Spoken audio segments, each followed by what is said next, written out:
والفلک التی تجری فی البحر، اور یہ جو کشتی ہے جو چلتی ہے اس میں باہر میں، خود یہ ایک معجزہ سے کم نہیں ہے، یعنی ایک ایسی چیز ہے جو حیران کن ہے انسان کے لیے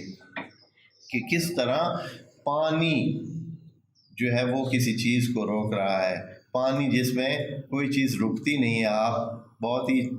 نرم سے نرم چیز بھی جو ہے وہ پانی میں کیا کریں، دبائیں تو وہ پانی اتنا نرم ہوتا ہے کہ اس میں سے وہ چلی جائے گی اور کوئی رکاوٹ پانی نہیں بنتا ہے۔ بہت ہی بالکل بے زور قسم کی بھی کوئی چیز ہو تو وہ بھی جو ہے پانی میں آپ ڈبوئیں تو وہ چلی جائے گی، اتنا نرم وجود ہے۔ اور وہ کیا کر رہا ہے، اتنے بھاری بھرکم پہاڑ جتنے، حقیقتاً اگر آپ کو کہوں کہ پہاڑ جتنا وزن باز کشتیوں کا آج کل کا ہے، آج کل کی جو کشتیاں ہیں ان کا وزن واقعاً پہاڑ جتنا ہوتا ہے۔ آپ خود سوچیں کہ جس کشتی پہ مثال کے طور پر 50 جنگی جہاز کھڑے ہوں، 20-30 ٹینکر اس پہ موجود ہوں، سینکڑوں بلکہ ٹینکر بھی انہوں نے ٹینک بلکہ انہوں نے رکھے ہوئے ہوں اوپر اور اس میں لادے ہوئے ہوں، اور اس کشتی کے اندر آگے سینکڑوں کشتیاں انہوں نے اور رکھی ہوئی ہوں اور ہزاروں انسان اس میں بس رہے ہوں، تو یہ کتنی بلا ہوگی، کیا چیز ہوگی۔ یا یہ ہے کہ یہ جو کنٹینر ہے، اب ایک کنٹینر میں کتنا سامان آئے گا،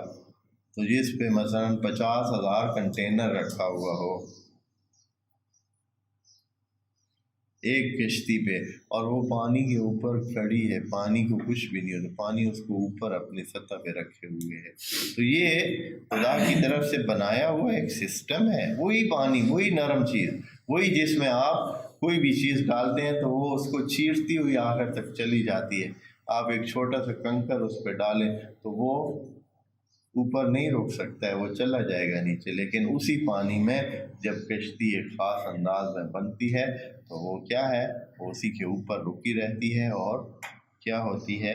سامان کو ادھر ادھر لے جانے میں۔ ابھی بھی حیران کن بات یہ ہے کہ اللہ نے کشتی کو وسیلہ سفر قرار دیا ہے، وسیلہ انتقال سامان، یعنی لوگوں کے نفع کی چیز ہے، لوگوں کے نفع کی چیز ہے یہ کشتی۔ اس وقت بھی دنیا آج 1400 سال بعد قرآن کی اس آیات کے نازل ہونے کے بعد کی بات کر رہا ہوں، آج بھی سامان کے نقل و انتقال کا سب سے بڑا جو ذریعہ ہے پورے جہان میں وہ کشتی ہی ہے۔ کروڑوں اور اربوں ٹن آئل اور یہ پٹرول اور پتہ نہیں کیا کیا اور دوسرے سامان جو ہے وہ لدا ہوا جہان کی ادھر سے ادھر اور ادھر سے ادھر جو ہے نا ہو رہا ہے۔ اتنا ہے کہ جس کو آپ یوں سمجھیں کہ پورے جہان کی جو تجارت کی لائنیں ہیں وہ ساری ہی کشتیوں پر ہے، اور جن ملکوں میں یہ نہیں ہے تو وہ مارے مارے پھرتے ہیں، جیسے کہ ہمارا ایک ہمسایہ ملک ہے یا دوسرے ہیں جو لینڈ لاک کہتے ہیں ان کو، یہ ملک ہیں جن کے آس پاس میں سمندر کی سطح وہ نہیں ہے، ساحل نہیں ہے، تو یہ لوگ بڑی محرومیت کا شکار ہیں اور دوسرے ملکوں کی یہ منت سماجت کر کے کیا کرتے ہیں، اپنے لیے سامان کا راستہ جو ہے وہ ڈھونڈتے ہیں، اس لیے کہ جو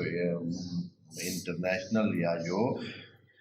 بین الاقوامی تجارت ہے وہ ساری کی ساری بڑے پیمانے پر جتنی تجارت ہے وہ ساری کشتیوں کے ذریعے ہوتی ہے۔ اور خدائے کریم یہ بات کب بتا رہا ہے، 1400 سال پہلے، اس وقت کتنی ہوگی، اتنی نہیں تھی، اس وقت اتنی نہیں تھی یہ جو تجارت ہے، یہ اب اس لیول کی ہو گئی ہے جتنی کہ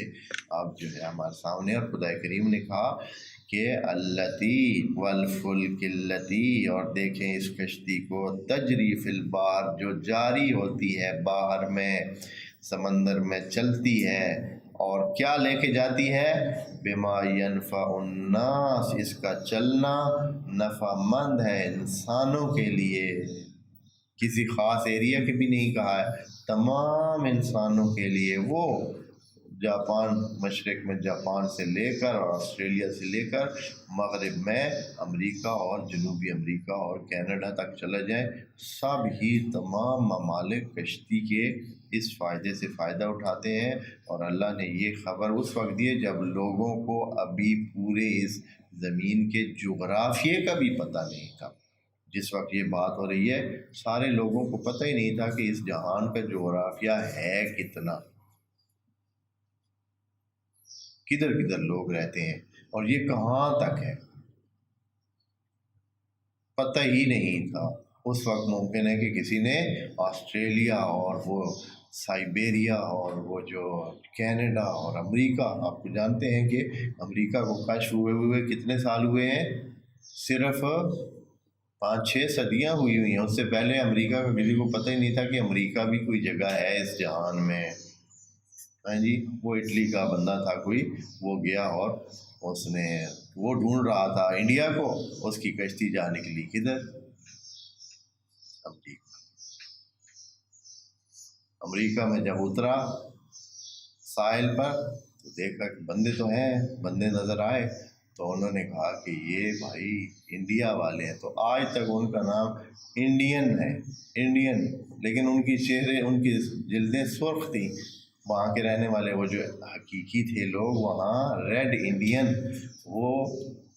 تھے، اور ان کی جو جلدیں تھیں وہ سرخ رنگ کی تھیں، تو ان کا نام انہوں نے رکھ دیا ریڈ انڈین تھے۔ یعنی حالانکہ وہ انڈیا کے نہیں تھے لیکن ان کا نام ریڈ انڈین پڑ گیا اسی وقت سے، جب سے وہ کولمبس نام کا ایک شخص تھا جس نے یہ امریکہ کو جا ڈھونڈا۔ یعنی ڈھونڈا کیا تھا؟ گیا تھا انڈیا جانے کے لیے اور ادھر سے جانے کے لیے اس کی کشتی پتہ نہیں چلا کہ کدھر سے، تو وہ جو ہے ایک نئی جگہ مل گئی اس کو۔